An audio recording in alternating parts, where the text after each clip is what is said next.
You think Christmas candy in the 1960s and 70s meant store-bought chocolates? Think again. Kitchens transformed into candy factories every December, producing handmade confections requiring skill and patience.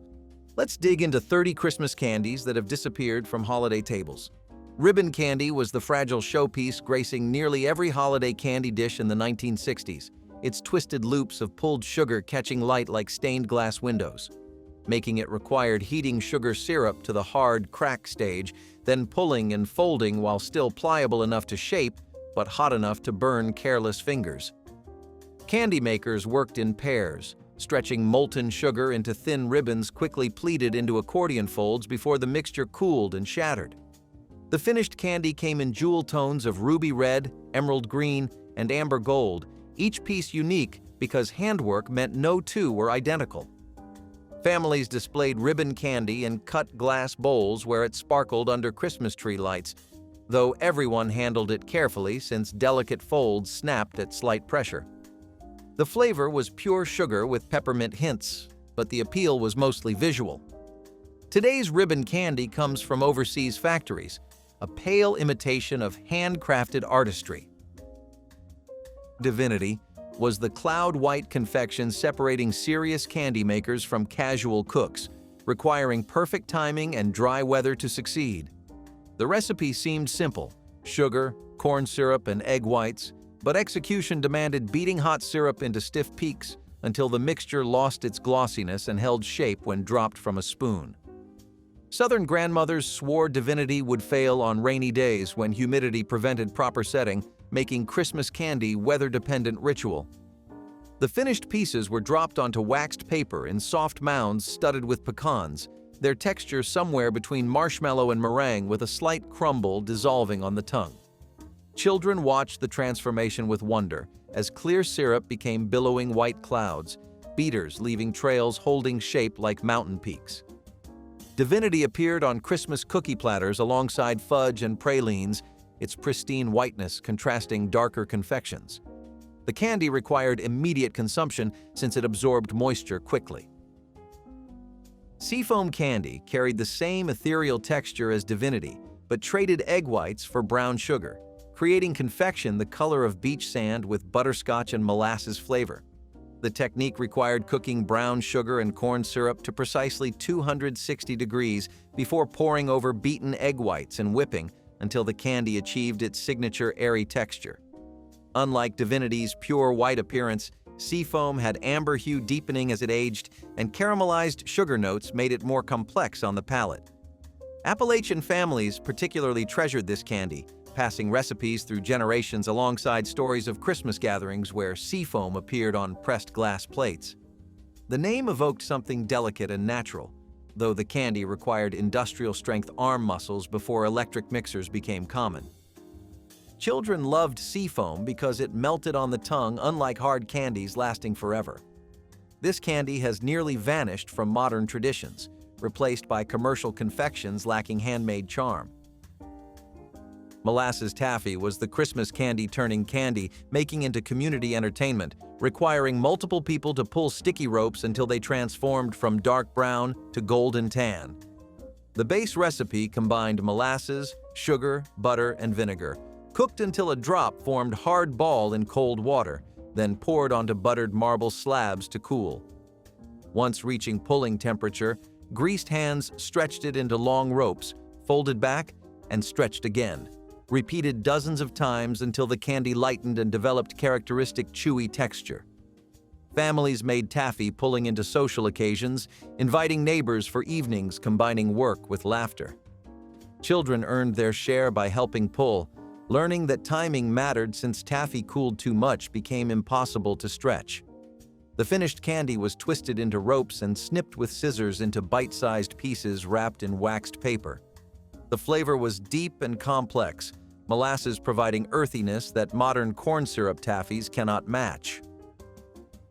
Horehound drops were the bittersweet medicine candy that older generations enjoyed. Despite children's protests, they tasted like cough syrup mixed with dirt. The herb horehound grew wild in American gardens, and frugal housewives harvested it to brew into strong tea, forming the base for these hard candies.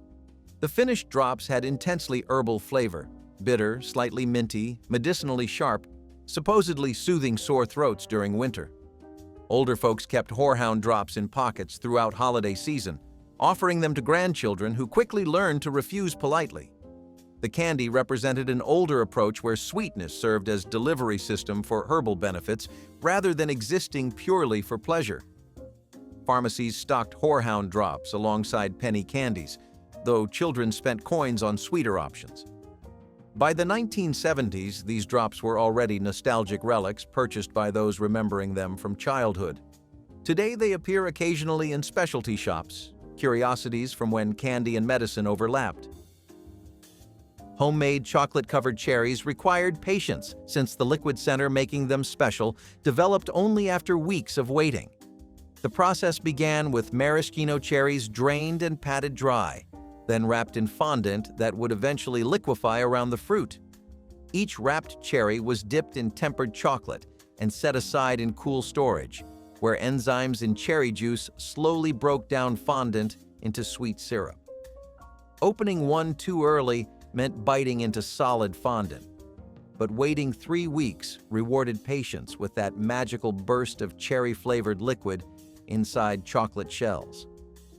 Grandmothers started these in early December so they'd be ready for Christmas gift boxes. The chocolate coating had to be thick enough to contain liquid without cracking, requiring proper tempering, producing glossy shells with satisfying snap. Children learned not to bite these over good clothing since liquid centers squirted unexpectedly. These homemade versions bore little resemblance to commercial chocolate-covered cherries. Penuche fudge was the brown sugar cousin of traditional chocolate fudge, its name derived from Mexican Spanish for raw sugar and flavor reminiscent of pralines and caramel. Unlike chocolate fudge masking imperfect technique with strong cocoa, Penuche demanded precision since delicate brown sugar and butter revealed every mistake in temperature or timing. The candy required cooking brown sugar, butter, and milk to soft ball stage, then beating until the mixture thickened and lost its gloss, transformation happening suddenly, requiring immediate pouring before fudge seized.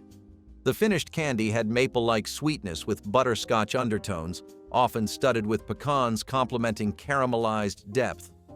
Southern and Midwestern families cherished Penuche, considering chocolate fudge common, while Penuche demonstrated real skill. Church bake sales and holiday gift boxes featured this confection prominently. Penuche has largely disappeared from Christmas selections, overshadowed by chocolate varieties forgiving imperfect execution. Pulled butter mints were pastel confections appearing at every church social, wedding reception, and Christmas open house throughout the 1960s and 70s. The recipe combined butter, powdered sugar, and peppermint extract into fondant-like mixture kneaded until smooth, then pulled and twisted into small pillow shapes.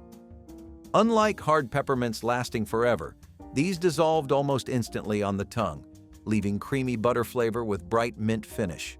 Ladies' circles and church auxiliaries organized mint-making sessions where women gathered around tables, fingers coated in powdered sugar as they shaped hundreds of pieces. The finished mints were dyed pale pink, green, or yellow, matching holiday schemes, arranged on crystal plates with paper doilies. Children helping received broken pieces as rewards, learning even imperfect mints tasted wonderful. These required no cooking, making them accessible to anyone with patience for kneading. Today's commercial buttermints approximate texture but lack fresh peppermint intensity. Hard candy Christmas shapes transformed ordinary sugar into edible ornaments, doubling as tree decorations and stocking stuffers. Candy makers heated sugar and corn syrup to hard crack stage, quickly pouring molten liquid into metal molds shaped like Santa faces, Christmas trees, bells, and snowflakes. Working speed mattered since syrup hardened within minutes. Colored oils added at precise moments for even distribution without clouding transparency. The finished candies were crystal clear or jewel-toned, threaded with ribbon loops so children could hang them on tree branches alongside glass ornaments. Grandmothers collected brass and copper molds over decades, candy-making equipment becoming family heirlooms passed down with recipes.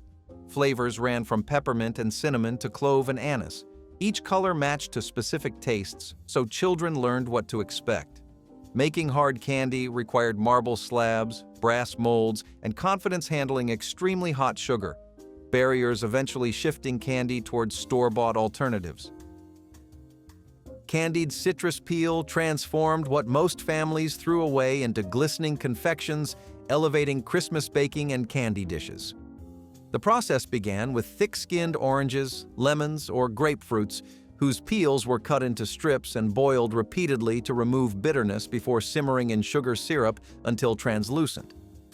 The softened peels were rolled in granulated sugar and dried on racks, emerging as chewy sweet treats with intense citrus flavor and slight bitter edge sophisticated palates appreciated.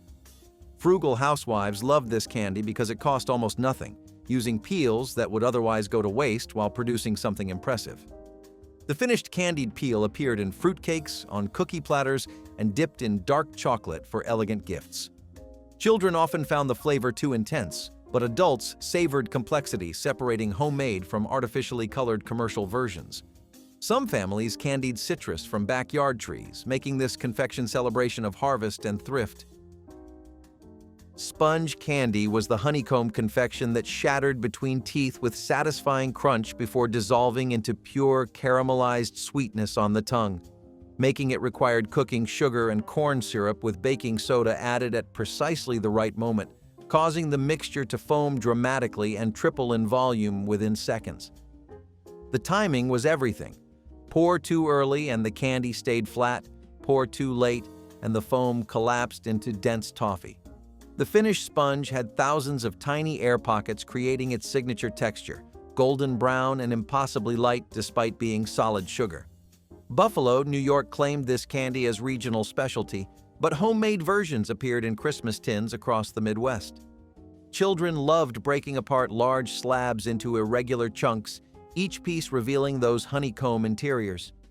The candy absorbed moisture quickly, requiring airtight storage and eating within days. Chocolate-dipped sponge candy became holiday tradition, bitter cocoa contrasting with airy sweetness.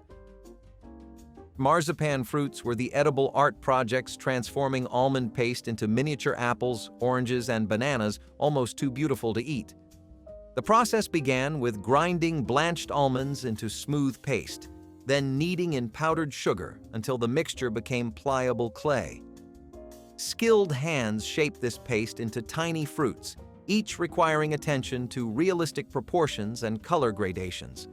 Food coloring was applied with brushes and sponges, building layers of red over yellow for apples, orange fading to green for citrus.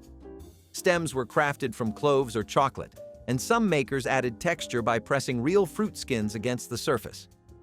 These confections appeared in fancy candy boxes and on holiday dessert tables displayed like jewels. Children often refused to eat them, preferring to keep tiny fruits as decorations. European immigrants brought marzipan traditions that American families adapted with whatever colorings they found. The skill required meant fewer families attempted them each generation. Opera creams were the chocolate-covered fondant candies melting into silky pools of sweetness, their centers impossibly smooth compared to grainy homemade fudge. Making proper fondant required cooking sugar syrup to soft ball stage, then working it on marble slabs until it transformed from clear liquid to opaque white paste through a process called turning. This technique demanded patience and strong arms, as syrup had to be worked continuously until crystallization created that characteristic smoothness.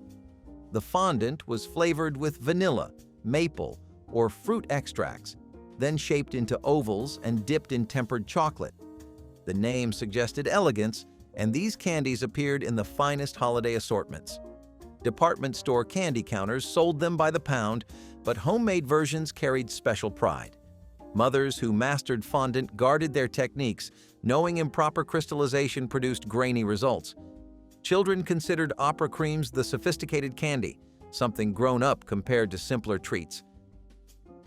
Burnt sugar candy carried the deep amber color and complex bittersweet flavor of caramelization pushed to its limits, a confection requiring nerve and precise timing.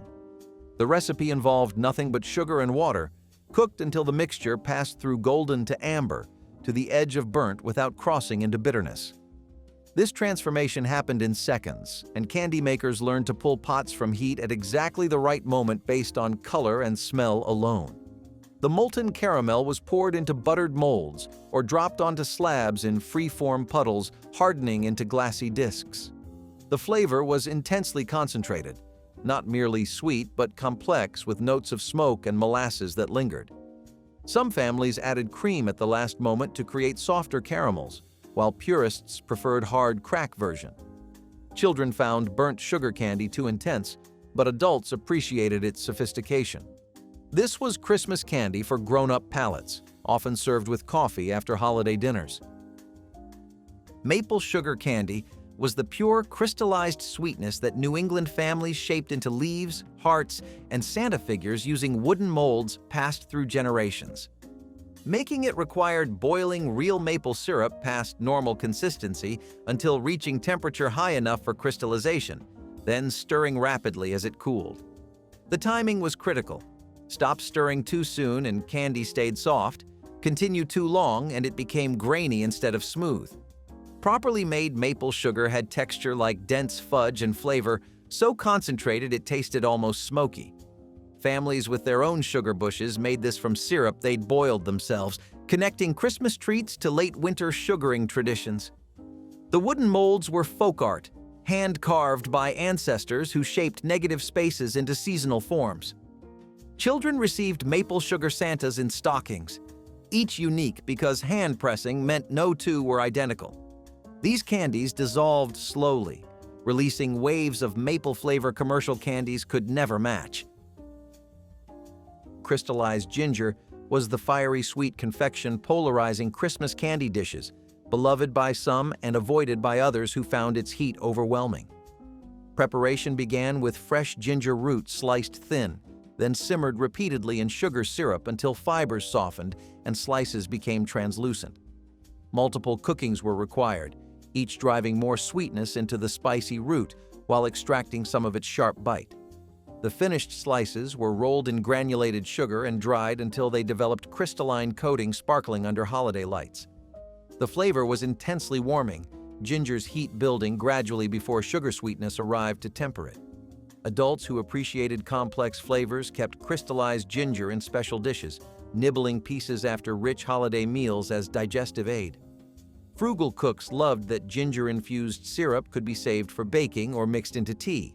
Children generally avoided crystallized ginger, leaving more for grown-ups who understood Christmas candy could be sophisticated and challenging. Fondant stuffed dates were elegant confections transforming humble dried fruit into holiday centerpieces, each a perfect balance of chewy sweetness and creamy filling. Preparation began with splitting plump medjool dates and removing pits, creating natural pockets for fondant centers.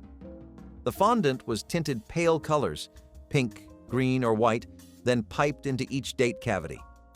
Some makers topped filled dates with walnut halves or rolled them in sugar for sparkle. The combination worked beautifully. Dates provided concentrated sweetness and satisfying chew, while fondant added creaminess and contrast. These appeared on crystal serving dishes at holiday parties, arranged in neat rows like edible jewelry.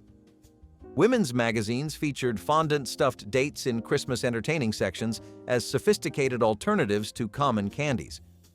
Children sometimes found the texture strange, but adults appreciated how one or two dates satisfied sweet cravings.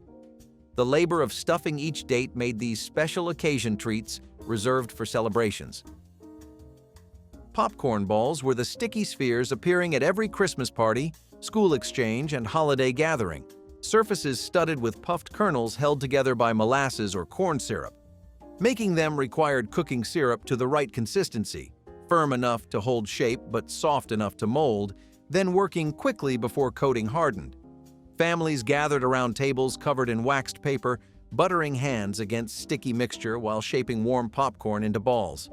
Some recipes used molasses for old-fashioned flavor, others preferred lighter corn syrup, and ambitious cooks added food coloring for red and green versions.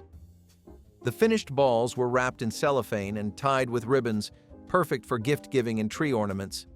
Children loved the combination of sweet coating and salty popcorn, plus the fun of eating something held in both hands. School Christmas parties featured popcorn balls prominently, each child receiving one wrapped in holiday colors. The tradition has largely faded, replaced by commercial snacks. Spiced nuts were the fragrant handful-filling candy dishes alongside sweeter confections, their cinnamon sugar coating providing savory contrast to chocolate and fondant. Preparation involved coating pecans, walnuts, or almonds in beaten egg white, then tossing with sugar mixed with cinnamon and nutmeg. The coated nuts were spread on baking sheets and roasted slowly until coating set into crispy shells. The aroma filled houses with Christmas scent, warm spices mingling with toasting nuts, signaling holiday gatherings. Families kept spiced nuts in special tins, bringing them out when company arrived or setting them on coffee tables during Christmas week. Children often ignored spiced nuts in favor of candy, leaving more for adults who appreciated the salty, sweet, spicy combination with evening drinks. Some families added orange zest or swapped white sugar for brown, creating signature versions passed through generations. Spiced nuts required less skill than candy, making them accessible entry point for holiday confection. Chocolate haystacks were the no-bake confections children could help make, requiring only melted chocolate mixed with chow mein noodles or coconut shaped into rough mounds. The recipe appeared in women's magazines as foolproof holiday treat. No candy thermometers, no beating, no timing disasters. Mothers melted chocolate chips while children measured noodles and dropped spoonfuls onto waxed paper. The name came from rough, stacked appearance resembling miniature hay bales, each unique because the method was imprecise by design. Butterscotch chips provided variation, as did adding peanuts or raisins.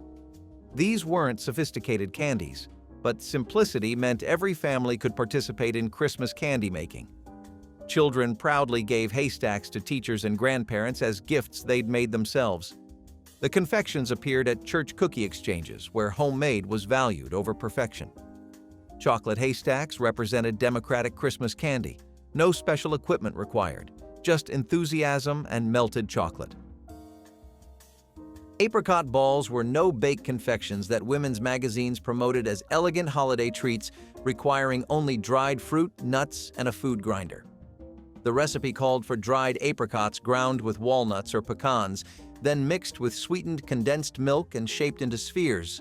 The finished balls were rolled in coconut or powdered sugar, creating jewel-toned confections looking far more complicated than their simple origins. These candies appeared at holiday parties, bright orange color providing cheerful contrast to darker chocolates. The flavor was intensely fruity, tangy apricot, balanced by rich nuts and sweet coating. Children loved helping shape the balls, small hands perfect for rolling work. Apricot balls required no cooking and no special equipment, making them accessible to anyone with a food grinder. The candies kept well, improving as they aged. This simple confection has largely disappeared. Anise hard candy was the licorice-flavored confection European immigrants introduced to American Christmas, its taste dividing families into passionate lovers and firm avoiders. The candy was made by cooking sugar syrup to hard crack stage, then adding anise oil filling kitchens with penetrating aroma. The finished candies were shaped into stars, drops, or pillows, colored pale green or left crystal clear. The flavor was intensely herbal, that unmistakable licorice taste either delighting or repelling. Italian, German, and Scandinavian families treasured anise candy, connecting Christmas treats to old country traditions. Children often needed years to appreciate the sophisticated flavor, leaving more for adults. The candies appeared in holiday assortments alongside milder sweets, strong flavor providing contrast. Anise hard candy represented European influence on American Christmas, proving holiday traditions carried memories of distant homelands. Coconut bonbons were chocolate-dipped confections featuring sweet coconut centers melting into tropical richness. The filling combined shredded coconut with sweetened condensed milk and vanilla, mixed until texture held together when shaped. These centers were chilled until firm, then dipped in melted chocolate, dark for sophistication, milk for sweetness. The contrast between crisp chocolate shell and soft coconut interior made each bite satisfying, tropical sweetness cutting through rich coating. These bonbons appeared in homemade candy boxes alongside fudge, neat shells looking professional despite kitchen origins. Children helped shape coconut centers while mothers handled chocolate dipping, making candy production family affair. The recipe required no cooking beyond melting chocolate, making it accessible. Coconut bonbons have been replaced by commercial versions lacking fresh coconut intensity. Date nut roll was the sliceable confection appearing on holiday tables throughout the Midwest, swirled interior revealing the care put into construction. The recipe combined chopped dates with sugar and butter, cooked until thick, then mixed with walnuts or pecans and vanilla. While warm, this mixture was shaped into logs and rolled in powdered sugar or coconut. Once chilled, the rolls were sliced into rounds displaying spiral patterns of dark date filling and pale coating. The flavor was intensely sweet, dates providing caramel-like richness while nuts added texture. Families made date nut rolls in early December, storing them in tins where they improved as flavors melded. The slices appeared on cookie platters, elegant appearance belying simple ingredients. Children found texture too dense, but adults appreciated concentrated sweetness. Peppermint patties were chocolate-covered mint discs that home candy makers produced before commercial versions dominated stores. The filling began with fondant flavored intensely with peppermint oil, shaped into flat rounds and chilled until firm.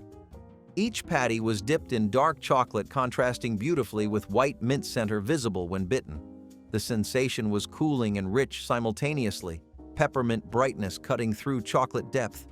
Homemade versions used real peppermint oil, creating intensity commercial patties couldn't match. These appeared in Christmas candy assortments, neat appearance suggesting professional confectionery. The process required mastering fondant and chocolate tempering, making peppermint patties a test of skill. The tradition faded as commercial versions became cheap, though homemade remained superior. Pralines were the southern confection transforming pecans into creamy, sugary discs of indulgence. The recipe combined sugar, butter, and cream cooked to soft ball stage, then beaten with vanilla and pecans until the mixture thickened enough to drop onto waxed paper. The timing was everything. Beat too little and candy stayed soft, beat too long and it turned grainy. Properly made pralines had texture between fudge and candy, each disc packed with pecans in brown sugar sweetness. New Orleans families guarded recipes, small variations creating distinctive versions. The confection appeared at holiday gatherings and in gift boxes shipped to relatives who'd moved from the South. Children learned praline making at mother's elbows, absorbing timing that couldn't be taught from recipes. The candy represented Southern hospitality passed through generations. Russian tea cakes were powdered, sugar-coated cookies appearing at every holiday gathering, snowball appearance making them quintessential Christmas confections. The dough combined butter, powdered sugar, vanilla, and chopped nuts, usually walnuts or pecans, mixed until it held together.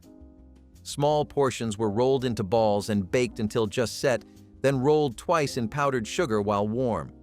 The result was tender, crumbly cookies dissolving on the tongue, releasing butter and nut flavors in clouds of sweetness. These went by many names: Mexican wedding cookies, butterballs, snowballs, but technique stayed consistent. Children helped roll warm cookies in sugar, fingers coated white. The cookies were packed in tins for gift-giving or arranged on platters resembling snowballs.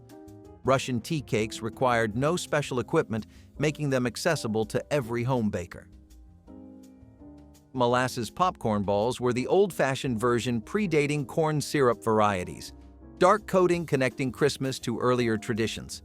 The recipe called for molasses cooked with butter and vinegar until reaching hard ball stage, then poured over freshly popped corn and shaped quickly. The finished balls were darker than modern versions, almost mahogany-colored, with flavor complex rather than simply sweet. Molasses provided mineral depth and slight bitterness, balancing popcorn's salt. Families made these for church bazaars and school parties, each ball wrapped in cellophane and tied with ribbon. Children loved the sticky shaping process, though burnt fingers were common. The popcorn balls kept for weeks. This old-fashioned version has been replaced by lighter corn syrup varieties, though some families maintain the molasses tradition. Stuffed prunes were elegant confections, transforming humble dried fruit into sophisticated holiday treats. Large prunes were carefully slit and pitted, cavities stuffed with fondant, marzipan, or sweetened cream cheese tinted festive colors. Some cooks rolled stuffed prunes in sugar for sparkle, others dipped them in chocolate. The combination of chewy fruit and creamy filling created textural contrast, sophisticated palates appreciated. Stuffed prunes appeared on silver trays at holiday parties, jewel-toned fillings visible through slits like tiny gifts. The confection represented European influence on American Christmas, connecting celebrations to old-world traditions. Children avoided prunes regardless of stuffing, leaving more for adults. The labor of stuffing each prune made these special occasion treats reserved for celebrations. Sugar plums were the legendary confection from Christmas poetry that few could actually describe. The traditional recipe combined dried fruits, dates, apricots, figs, with nuts, honey, and spices, rolled into balls and coated in sugar. These weren't plum-flavored, but small fruit and nut confections whose name derived from plum-like size and shape.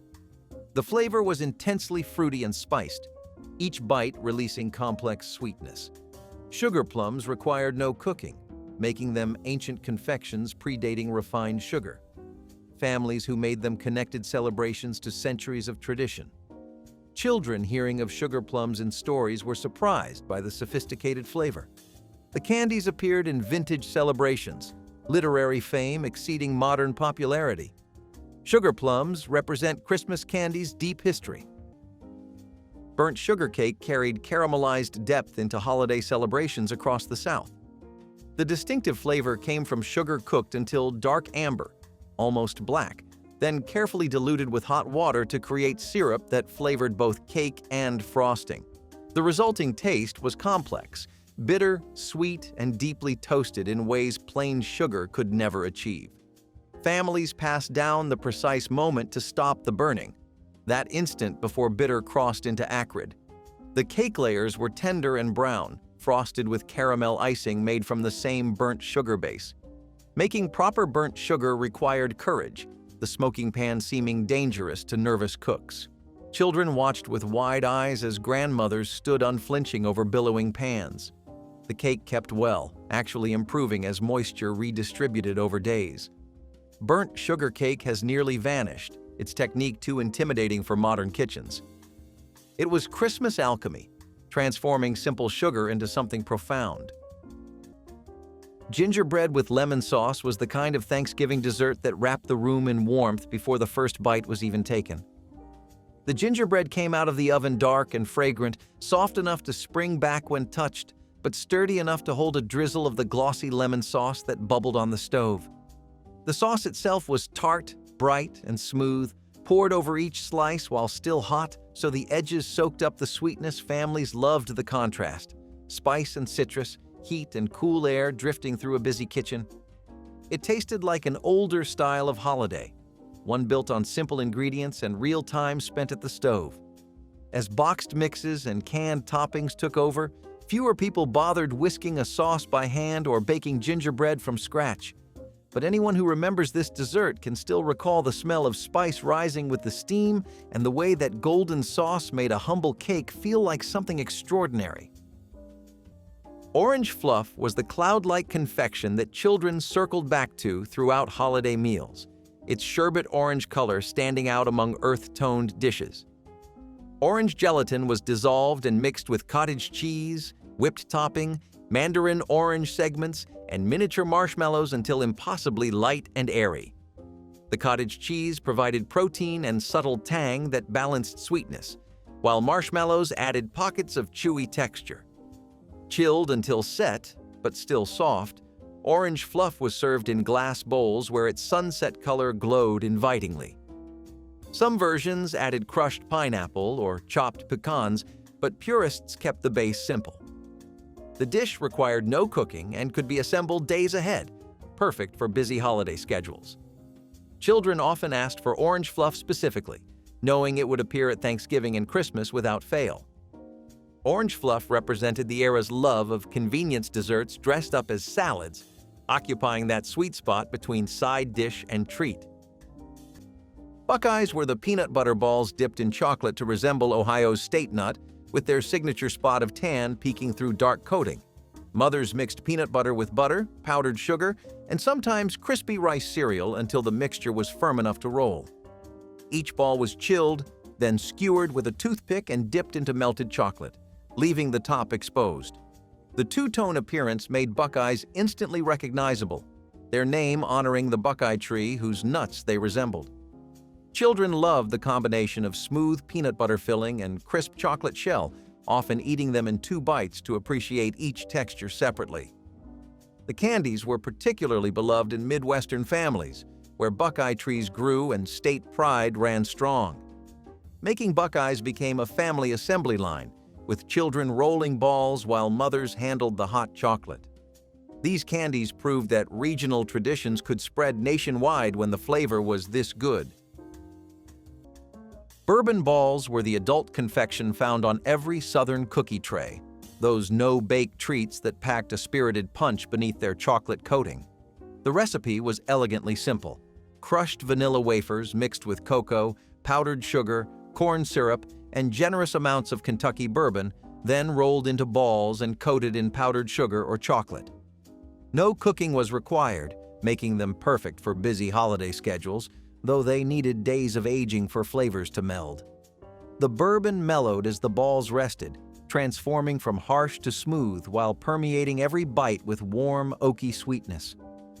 Ladies made batches in their kitchens, storing them in tins between layers of waxed paper. The treats were not for children, though teenagers sometimes snuck them from platters. Bourbon balls represented a genteel form of indulgence, strong enough to notice but respectable enough for church socials.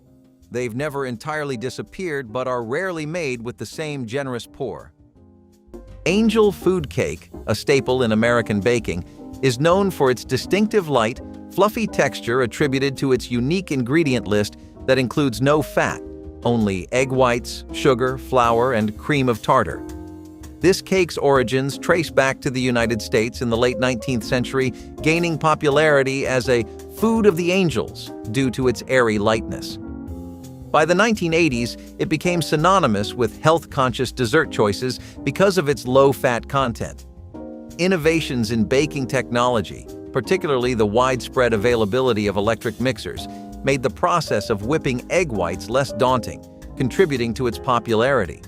Interestingly, the cake's simple base became a canvas for a variety of flavor additions, from almond extract to citrus zests, allowing it to adapt to various taste preferences over the decades. Ambrosia salad, once a staple of festive gatherings, has seen its popularity wane due to its heavy reliance on canned fruits and marshmallows, clashing with modern dietary preferences that favor fresh, unprocessed ingredients. The advent of more sophisticated desserts and salads, which offer complex flavors and textures without excessive sweetness, also contributed to its decline. Additionally, the visual appeal of ambrosia salad, with its mix of colorful fruits and marshmallows, no longer captivates in an era where aesthetics in food are increasingly valued but demand a more refined presentation. Despite this, ambrosia salad's nostalgic value keeps it in the memories of those who grew up with it, suggesting a possible pathway for reinvention that aligns with contemporary tastes and health considerations. Down in Greensboro, North Carolina, Mrs. L.H. Wiggins came up with the hummingbird cake, which Southern Living magazine made famous in '78. This cake's got it all: bananas, pineapple, pecans, cinnamon, and it's topped with a killer cream cheese frosting that ties all those spicy and fruity flavors together. It became a big deal fast, thanks to its unique taste combo and the fact that it was pretty easy to make for any kind of get-together. Over time, though, as dessert trends evolved and global flavors took the spotlight, the hummingbird cake kind of drifted out of the mainstream. The cake is particularly beloved in the South, where it remains a celebrated part of regional culinary traditions. Typically, this cake was stacked up high in layers and generously slathered with frosting, making it a showstopper at parties. Bread pudding traditionally utilizes stale bread, milk, eggs, sugar, and spices like cinnamon or nutmeg, transforming basic leftovers into a sumptuous dessert. The custard base is created by whisking together eggs and sugar, to which milk or cream is added, along with vanilla for flavor. The stale bread is soaked in this mixture until it becomes saturated, then baked until the custard sets and the top turns golden. Originating from 11th century Europe as a means to use up stale bread, the dish evolved significantly by the 1980s, incorporating richer ingredients like brioche or challah. During this period, culinary enthusiasts began adding luxury elements such as chocolate chips, bourbon-soaked raisins, or layers of fresh fruit like apples or pears to enhance the flavor profile. Moreover, the introduction of double cream in the custard mixture became popular for its ability to add a velvety richness, contrasting beautifully with the crispy caramelized top that becomes a highlight of the well-baked surface. Coconut bonbons were those snow-white confections appearing in Christmas candy assortments, their creamy centers encased in shredded coconut that made them look like tiny snowballs. The centers were made from sweetened condensed milk mixed with powdered sugar and butter, flavored with vanilla or almond extract, then chilled until firm enough to shape. Each ball was rolled in flaked coconut, sometimes toasted for extra flavor, creating textural contrast between smooth interior and chewy exterior. Some families dipped bonbons in chocolate before the coconut coating, creating striped interiors when sliced. The candy was simple enough for children to help make, their small hands rolling sticky centers while adults managed the coating. Coconut bonbons kept well in refrigerators, making them ideal when candy dishes needed constant refilling. The flavor was pure, sweet comfort. Nothing sophisticated, just honest pleasure of coconut and cream. They've been replaced by commercial coconut candies that lack homemade tenderness. Chocolate-covered cherries were the elegant confection that felt almost too fancy for home kitchens, yet mothers across America crafted them by the dozen each December.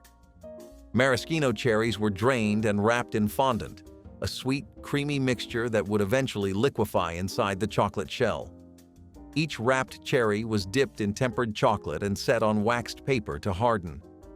The magic happened over the following days as enzymes in the fondant converted sugar into liquid, creating that distinctive syrupy center.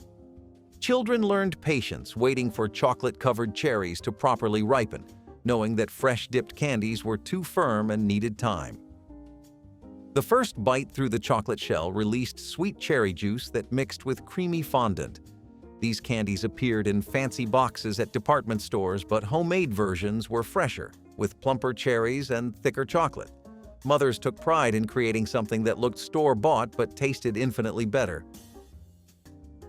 Pickled peaches were jeweled accompaniments that appeared beside Christmas hams, their spiced sweetness providing perfect counterpoint to rich meats.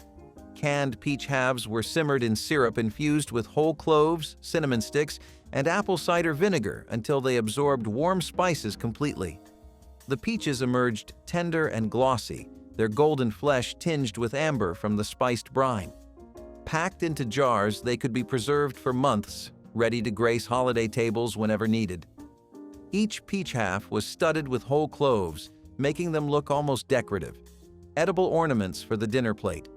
The flavor was complex, simultaneously sweet, tart, and warmly spiced in ways that elevated simple sliced ham. Grandmothers often made these in late summer when fresh peaches were cheap, though canned versions worked nearly as well. Pickled peaches represented the tradition of putting up preserves, ensuring summer's sweetness could brighten even the darkest winter meals. Walnut fudge brownie pie was the dessert that tried to give everyone what they wanted at once. Pie lovers, brownie lovers, chocolate lovers, all satisfied with a single slice. It baked up dense and rich, a thick brownie filling poured into a crust and studded with big walnut pieces that toasted as the oven warmed. In the 1970s, this pie felt modern and indulgent, the kind of dessert you made when you really wanted to impress your guests without taking on a complicated recipe. Children loved the gooey center, adults loved the deep chocolate flavor, and everyone agreed it was more exciting than the usual lineup of pies. But as store-bought brownie mixes and pre-made desserts became common, this homemade hybrid faded away. It took time, patience, and real ingredients, and fewer people were willing to whisk melted chocolate on a holiday morning. Still, those who tasted it remember how it walked the line between rustic and decadent, simple in spirit, unforgettable in flavor. Stack cake for Christmas gatherings multiplied thin layers into towering monuments of Appalachian hospitality. Each layer was more cookie than cake, thin and sturdy enough to stack 6 or 8 high with dried apple filling between. The apple filling was cooked from dried fruit with brown sugar and spices until thick and spreadable.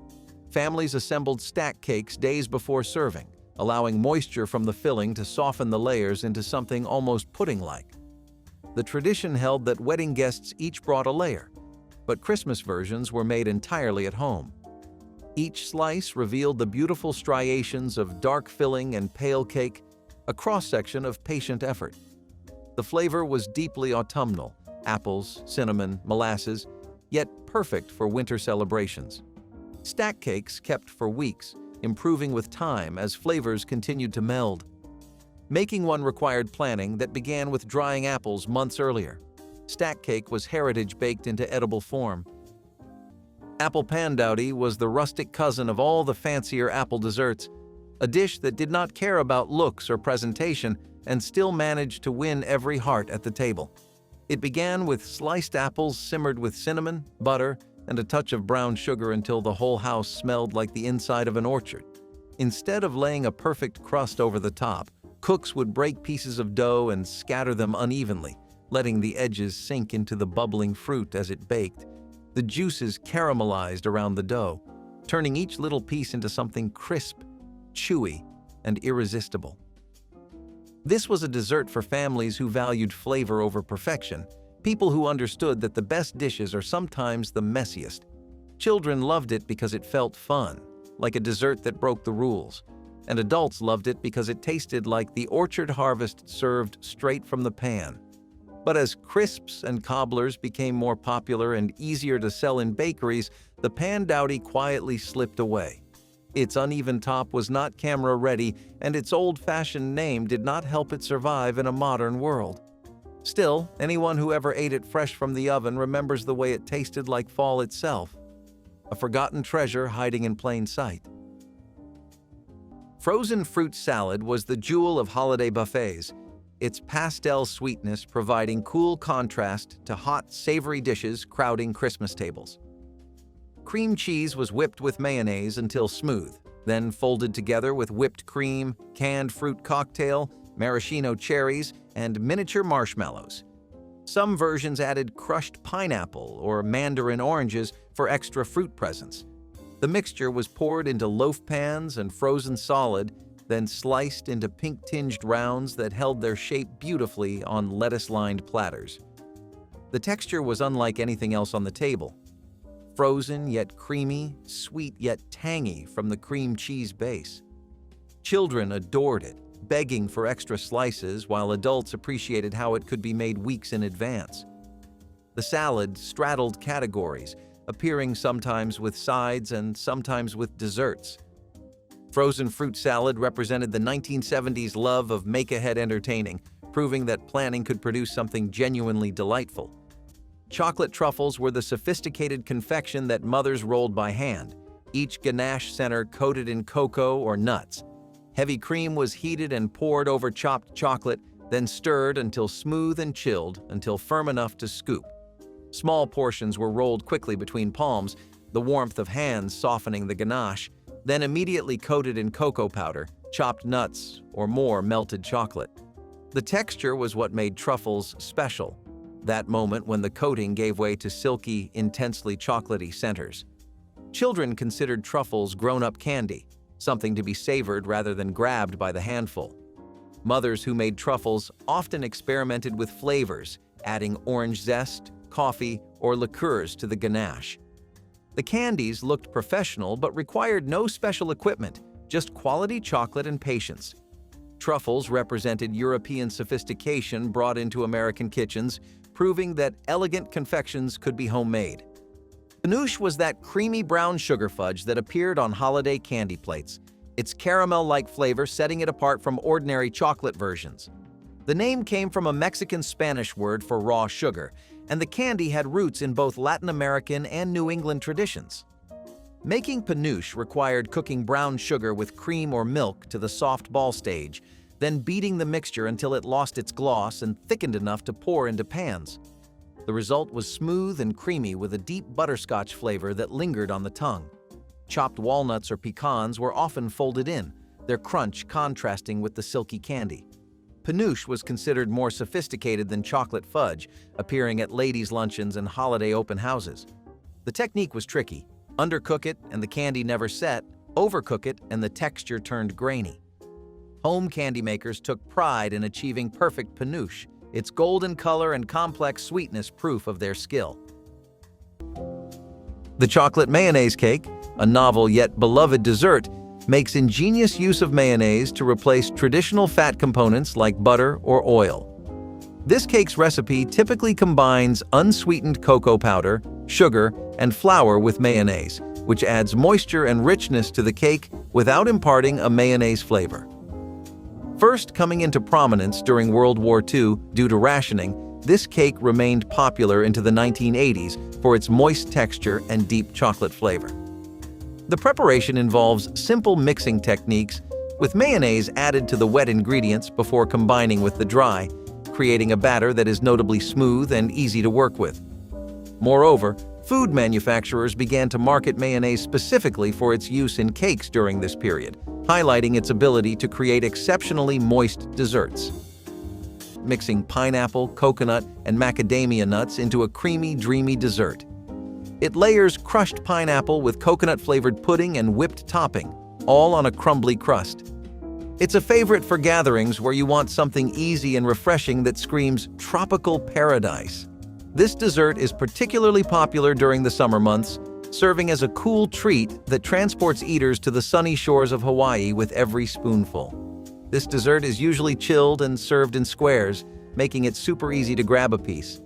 The combo of crunchy nuts, creamy pudding, and fruity pineapple makes every bite a mini vacation. Pink champagne cake is all about celebration. This cake uses actual champagne in the batter, which gives it a light, airy feel with a hint of bubbly. It's usually tinted pink for that Steamed plum pudding was the dramatic finale to Christmas dinner. That dark, dense dome carried flaming to the table with brandy blazing blue around its edges. Making one properly took weeks, starting with dried fruits soaked in brandy until they swelled with boozy sweetness. The batter combined sweet, real beef fat giving the pudding its distinctive richness, with breadcrumbs, flour, eggs, and pounds of currants, raisins, and candied peel. The mixture was packed into ceramic molds and steamed for hours until the kitchen filled with the scent of spices and spirits. Traditional families made their puddings on Stir-Up Sunday, 5 weeks before Christmas, allowing time for flavors to mature. The reheating on Christmas Day required several more hours of steaming before the grand presentation. Hard sauce, butter beaten with powdered sugar and brandy, melted into pools around each slice. The pudding was so rich that small portions satisfied, meaning one could serve the entire family. Tunnel of fudge cake stood out for its innovative use of a fudgy filling within a cake, capturing the hearts of many during the Pillsbury Bake-Off in 1966. Its decline in popularity can be traced to the evolution of dessert preferences towards lighter, less rich options. Additionally, the complexity of achieving the perfect gooey center without undercooking the rest of the cake presents a challenge for the average home baker, contributing to its waning presence in modern kitchens. As consumers have grown more health-conscious, the dense, calorie-laden nature of the cake further diminishes its appeal. However, the enduring love for chocolate and nostalgia for classic desserts offers an opportunity for Tunnel of Fudge Cake to be reinvented with healthier ingredients and simplified preparation techniques. Back in the late 70s, Jell-O rolled out pudding pops, turning the frozen treat game on its head with something way creamier than the usual ice pops.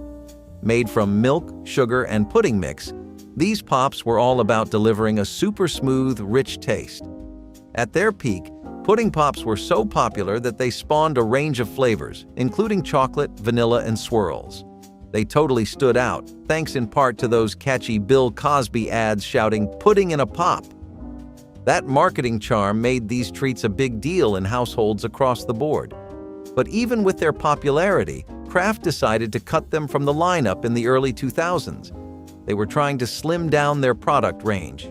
The bright, fun packaging and that quirky non-wood stick are what a lot of folks remember about them. Duchess potatoes transformed humble mashed potatoes into piped rosettes, worthy of any French restaurant, their golden peaks adding architectural drama to holiday platters. Potatoes were boiled, mashed with butter and egg yolks, then seasoned carefully before being loaded into pastry bags with star tips. The mixture was piped onto baking sheets in decorative swirls, then baked until peaks turned golden while centers stayed creamy. The technique required practice. The mixture needed the right consistency to pipe smoothly without being too soft to hold shape. Hostesses who mastered Duchess potatoes earned reputations as accomplished cooks. The presentation elevated what might otherwise be another bowl of mashed potatoes into something guests photographed before eating. Children were often assigned counting duties, ensuring each guest received their share. Duchess potatoes proved that technique could transform the ordinary into the extraordinary, requiring only skill rather than expensive ingredients. Caramel pecan cake was once a classic centerpiece dessert, the kind made when someone really wanted to show off their best baking skills. The cake layers were soft and buttery, but the true magic was the caramel glaze made on the stovetop. It bubbled slowly until thick and glossy, then was poured over the cake while still hot, carrying chopped pecans across the top like little jewels. The glaze hardened just slightly as it cooled, turning each slice into a perfect balance of crunch and softness. Holiday tables welcomed it proudly, before store-bought caramel toppings and boxed cakes pushed it aside. People used to gather around the kitchen to watch the caramel come together, knowing it could burn in a heartbeat if you turned away. That kind of dessert required attention, care, and a quiet hour at the stove, things fewer homes had time for. But those who remember it can still hear that soft caramel drip down the sides and feel the warmth of a cake made with genuine effort. Hickory nut cake showcased America's native harvest in Christmas desserts across Appalachia and the Midwest. These wild nuts, foraged in autumn and cracked by hand through long winter evenings, provided flavor that cultivated walnuts could not match. The taste was richer, more complex, with hints of maple and earth that spoke of forest floors and patient gathering. Families incorporated hickory nuts into butter cakes, their oil keeping the crumb moist for days. Children spent December evenings picking nut meats from shells, the tedious work transformed into family togetherness. The cakes were often frosted with brown sugar icing that complemented the nut's natural sweetness. Making hickory nut cake required access to wild trees and willingness to crack the notoriously hard shells. As families moved from rural areas and lost connection to foraging traditions, this cake became rare. Hickory nut cake was Christmas rooted in American soil.